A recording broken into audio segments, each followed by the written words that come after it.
Welcome to BST Science Class 7 அளவீட்டியல். அதில் நம்ம பார்க்க போற டாபிக் வந்து வெவ்வேறு பொருட்களின் அடர்த்தி. வெவ்வேறு பொருட்கள் வெவ்வேறு அடர்த்தியை பெற்றுள்ளன. அதிக அடர்த்தியை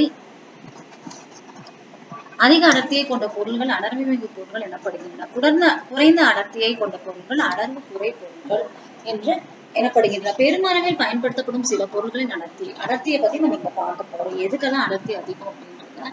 வாயு, காற்று பாத்தீங்கன்னா 1.2 கிலோகிராம் per மீட்டர் கியூப்ல கொடுத்திருக்காங்க அடர்த்தி. மண்ணெண்ணெய் பாத்தீங்கன்னா 800, திரவம் நீர் 1000 கிலோகிராம் per மீட்டர் கியூப், பாதரசம் வந்து 13600 metre cube kilogram per metre cube, மரம் வந்து 770 kilogram per metre cube, aluminium வந்து 2700 கிலோகிராம் per மீட்டர் கியூப், இரும்பு பாத்தீங்கன்னா 7800, தாமிரம் 8900, வெள்ளி 10500, தங்கம் 19300. இது எல்லாமே கிலோகிராம் மீட்டர் கியூப்ல இது அடர்த்தி கொடுத்திருக்காங்க. அடர்த்தி அப்படின்றது டென்சிட்டி இங்கிலீஷ்ல சொன்னா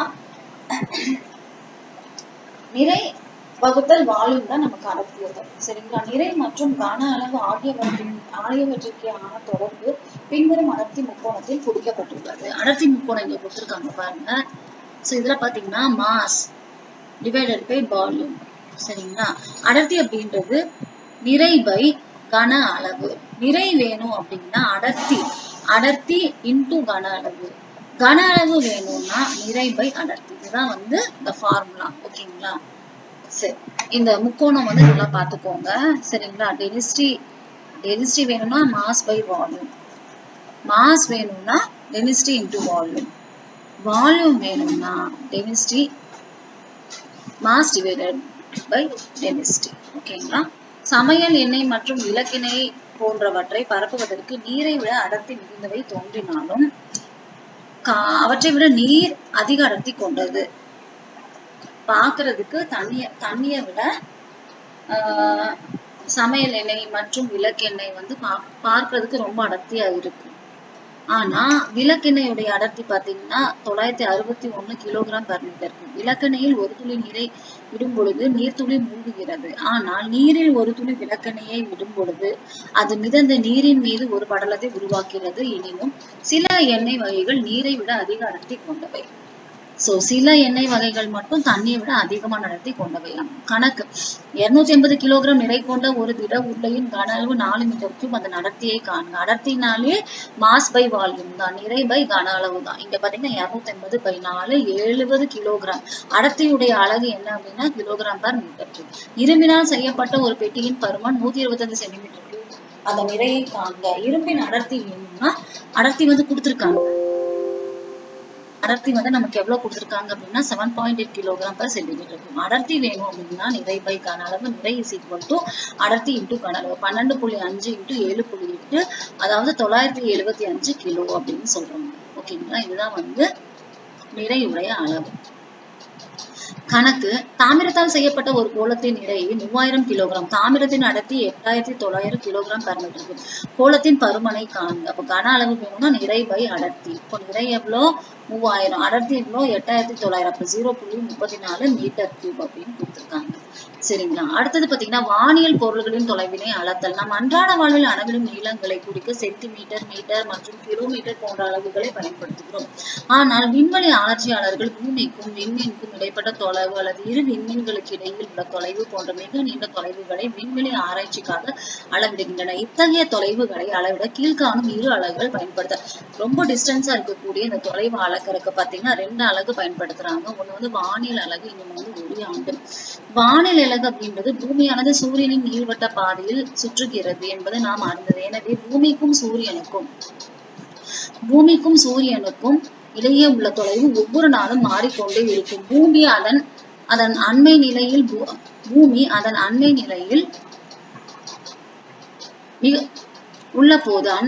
உள்ள போது பூமிக்கும் சூரியனுக்கும் இடையே உள்ள தொலைவு 147.1 மில்லியன் கிலோமீட்டர் ஆகும். பூமி அதன் செய்மை நிலையில் உள்ள போது பூமிக்கும் சூரியனுக்கும் இடையே உள்ள தொலைவு அதிகமாக இருக்கும்.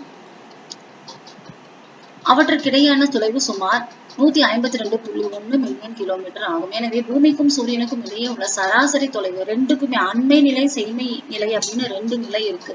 சோ ரெண்டு இங்க அண்மை நிலை கொடுத்திருக்காங்க, ஒண்ணு செய்மை நிலை கொடுத்திருக்காங்க. இது ரெண்டு உடைய ஆவரேஜ் வந்து நம்ம எடுத்துக்கணும். சரிங்களா? சராசரி எடுத்தா எவ்வளவு வருது அப்படின்னு பார்த்தோம்னா சூரியனுக்கும் ஆகும். இத்தொலைவே வானியல் அலகு அப்படின்னு சொல்லியிருக்காங்க. நெப்டியூன் சூரியனிலிருந்து 30 வானியல் அலகு கொண்ட தொலைவில் உள்ளது. அதாவது நெப்டியூன் சூரியனிலிருந்து பூமியை விட 30 மடங்கு தொலைவில் உள்ளது. ஒரு வானியல் அலகு என்பது பூமிக்கும் சூரியனுக்கும் இடையே உள்ள பூமிக்கும் சூரியனுக்கும் இருக்கக்கூடிய டிஸ்டன்ஸ் வானியல் அலகு.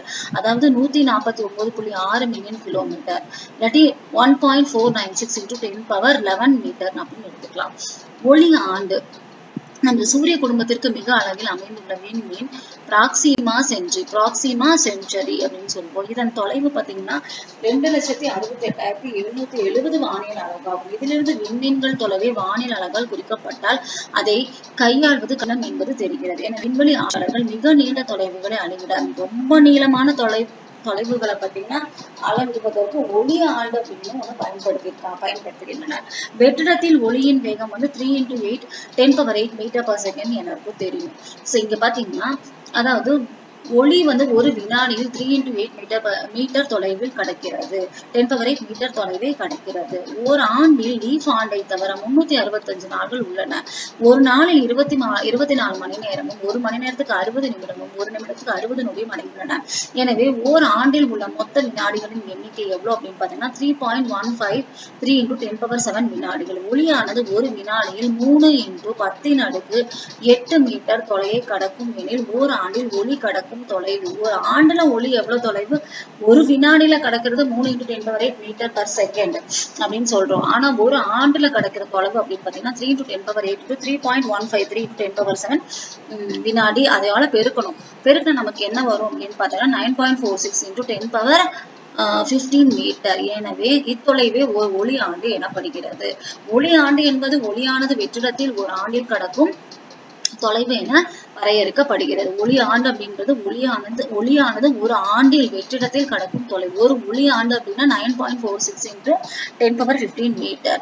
ஒரு ஒளி ஆண்டில் குறிக்கப்படும் பொழுது பிராக்சிமா சென்சுரி நமது பூமியில் இருக்கும் சூரிய குடும்பத்திலிருந்தும் 4.22 ஒளி ஆண்டு தொலைவில் உள்ளது. பூமியானது அண்டத்தின் மையத்திலிருந்து 25,000 ஒளி ஆண்டு, அண்டத்துடைய மையத்திலிருந்து எவ்வளவு ஒளி ஆண்டு தொலைவில் இருக்கிறது? 25,000 ஒளி ஆண்டு தொலைவில் இருக்கு.